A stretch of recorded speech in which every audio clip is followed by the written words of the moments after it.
نواز شریف ملک کی واحد شخصیت ہیں جو ترقی اور استحکام پر مبنی اپنی عوام دوست پالیسیوں کی بدولت 3 مرتبہ وزیر اعظم منتخب ہوئے اور ہر بار مسائل میں گھرے پاکستان کو اس بھنور سے نہ صرف نکالا بلکہ بہترین ترقی کی راہ پر گامزن کر دیا۔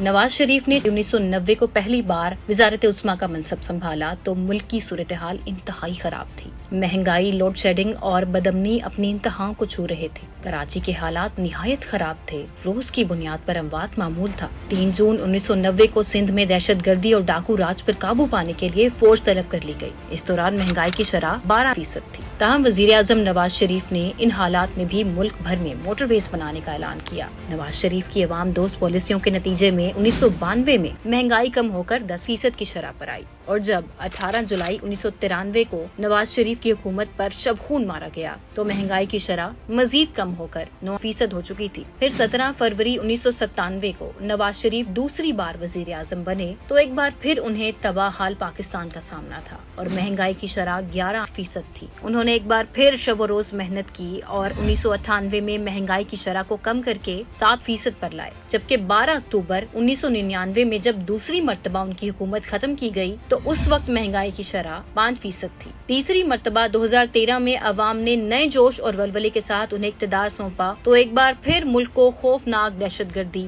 اذیتناک لوڈ شیڈنگ اور کمر توڑ مہنگائی جیسے مسائل کا سامنا تھا۔ تاہم نواز شریف نے ملک کی ترقی کا بیڑا اٹھایا اور دہشت گردی کا صفایا کر دیا۔ میں دہشت گردوں کو قوم کا فیصلہ سنا رہا ہوں کہ اب تمہارے دن گنے جا چکے ہیں۔